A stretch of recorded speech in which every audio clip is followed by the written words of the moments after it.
Otherwise आपको नुकसान होगा। आपने कर लिया, आपके पास 1 ही लाख का बजट है और आपने 4 लाख मछली का उत्पादन लेके चल लिया कि हम 4 लाख मछली डाल के उसको उत्पादित कर लेंगे। कहाँ से कर लेंगे भैया? पैसा चाहिए ना मछली पालन के लिए। अगर आप कॉमर्शियल फिश फार्मिंग करेंगे तो पैसे की ज़रूरत होगी। आप जितना साधारण शब्दों में जितना चीनी में चाय में चीनी डालेंगे उतनी मीठी होगी।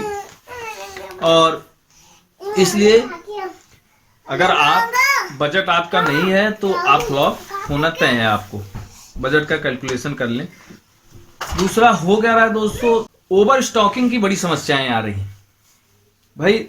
चाहे वो पॉन्ड कल्चर हो, चाहे वो बायोफ्लॉक कल्चर हो, लोगों को नॉलेज नहीं है।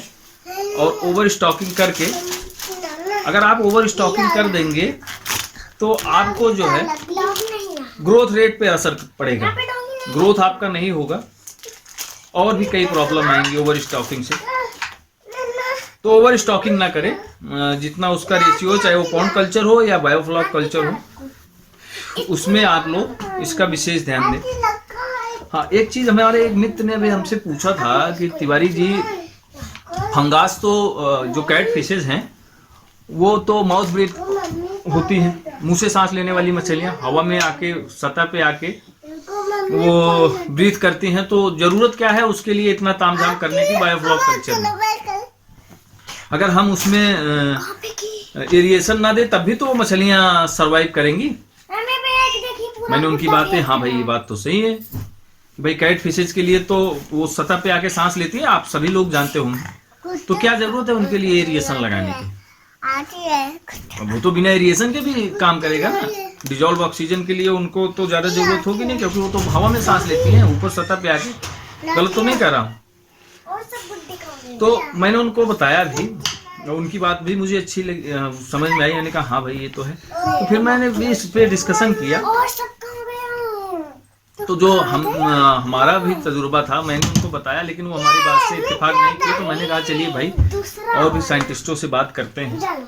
तो हमारी जो है अभी बात हुई, एक साइंटिस्ट हैं हमारे लखनऊ के, उनसे बात हुई। तो उन्होंने भी बताया, और हमारे अच्छे फार्मर हैं उनसे भी बात इस विषय पे हुई। उन्होंने भी बताया अपने अपने तजुर्बे। कई लोगों से हमारी इस पे डिस्कशन हुई तो सबने अपना नॉलेज दिया।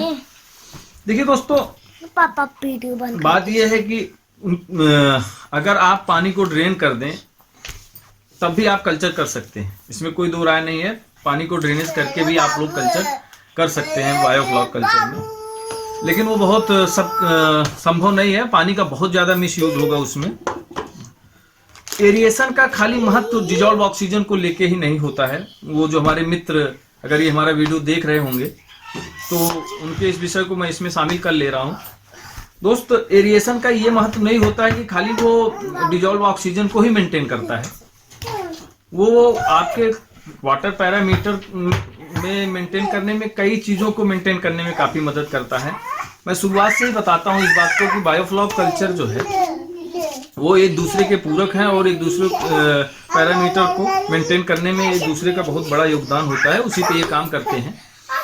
तो सबसे पहले आपके ये क्लियर हो जाए कि उसमें एरिएशन का ही बहुत ज़्यादा महत्व, डिजॉल्व ऑक्सीजन का ही बहुत ज़्यादा महत्व नहीं होता है।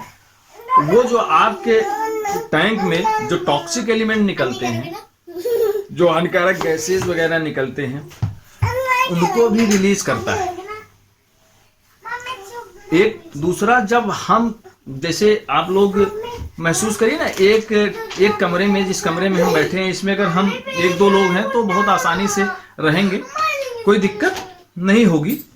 जब इसी कमरे में हम 20 लोगों को डाल देंगे तो क्या होगा दोस्तों, कि जब 20 लोगों को हम इस कमरे में डाल देंगे तो थोड़ी देर बाद हम लोगों को घुटन सी महसूस होने लगेगी। गलत तो नहीं कह रहा हूं मैं? जब घुटन सी महसूस होने लगेगी तो हम लोगों को तकलीफ होगी। ठीक उसी प्रकार से एरिएशन जो हम देते हैं, जब हम हाई डेंसिटी में उत्पादन लेते हैं बायोफ्लॉक के टैंक में, जब हम हाई डेंसिटी में करते हैं तो उस हाई डेंसिटी में मछलियों को स्ट्रेस ना आए, उनको कोई प्रॉब्लम ना फील हो डिजॉल्व ऑक्सीजन को लेकर, या टॉक्सिक एलिमेंट जो अमोनिया और सही चीज़ें हमारे टैंक में बनती हैं हानिकारक पदार्थ, उनसे उनको सेव करने के लिए वो हम लोग एरिएशन देते हैं। हाँ, आप पानी ड्रेन करके भी कल्चर को कर सकते हो, लेकिन आपको डेंसिटी कम रखनी पड़ेगी। जब हम 25 बाई 25 के टैंक में 3.5 टन का उत्पादन लेते हैं, 4 टन का, तो भाई बहुत ज़्यादा हाई डेंसिटी है ना, इसके लिए हमको एरिएशन तो देना पड़ेगा, उनको ऐसा एटमॉस्फेयर देना पड़ेगा कि उनको कोई प्रॉब्लम क्रिएट ना हो। डिजॉल्व ऑक्सीजन ही नहीं होता है दोस्त, उसमें कई चीज़ें होती हैं। एरिएशन जो हम देते हैं उसका अपना महत्व होता है। एरिएशन आप लोग, जैसे मुझे ये नहीं समझ में आता, जो बंदे मांगुर का पालन करते हैं, कैट फिशेज में सिंघी का पालन करते हैं, उनको बहुत ज़्यादा एरिएशन का दिक्कत नहीं होना चाहिए। बहुत ज़्यादा एरिएशन उनको नहीं दिमाग लगाना है, बिना एरिएशन के भी वो लोग काम करेंगे तब भी सफल रहेंगे। मांगुर पालन में बहुत ज़्यादा एरिएशन की ज़रूरत नहीं होगी, और पानी को ड्रेन करके हल्का सा वो कल्चर को कर सकते हैं। अगर आप लोग मांगुर ही पालन कर रहे हैं तो आप इतना बायोफ्लॉक का तामझाम ना करें। जो मेरा अपना नॉलेज है और अपना जो तजुर्बा है, उस आधार पर मैं बात कह भी रहा हूँ। और जहाँ तक मेरा थाई मांगुर पालने का सवाल है, तो उसको तो आप ना ही करें तो ज़्यादा अच्छा है। इससे पहले भी हमने एक वीडियो में आप लोगों को बताया है, और आज फिर भी बता दे रहे हैं। तो उनको मैं बता देना चाहता हूँ, हमारे जो मित्र हमसे ये सवाल किए थे, कि एरिएशन का अपना कई महत्व है। आप लोग हमारी बात हमने इसमें बताया भी, समझ भी गए होंगे। उसके बाद जब हम ओवर स्टॉकिंग करते हैं, हाई डेंसिटी में करते हैं, अगर हम उनको प्रॉपर ऐसा एटमॉस्फेयर नहीं देंगे तो उनका ग्रोथ रेट पर भी असर पड़ता है। उनका ग्रोथ रेट डिस्टर्ब होगा, क्योंकि मछलियों को वो एटमॉस्फेयर नहीं मिलेगा तो वो अपने आप को घुटन सी महसूस करेंगी, वो फीडिंग प्रॉपर नहीं करेंगी।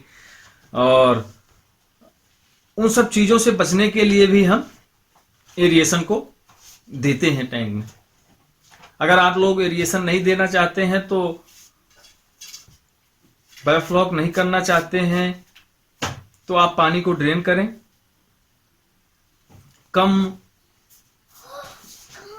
डेंसिटी रखें, तभी आप लोग कल्चर आसानी से कर पाएंगे। बहुत ज़्यादा दिक्कत नहीं होगी, बिल्कुल भी दिक्कत नहीं होगी। वाटर पैरा में आप ड्रेन करते रहिए, आप फीडिंग कराइए, और आपका कल्चर हो जाएगा।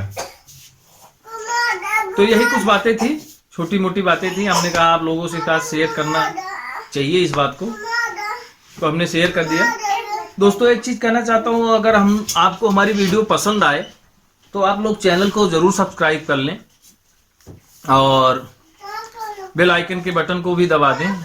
इससे हमें ये महसूस होता है कि जो मैं काम कर रहा हूँ वो आप लोगों को पसंद आ रहा है, और ऐसी कोई बात नहीं है। और इसी के साथ हम इस बात को यहीं पे समाप्त करते हैं।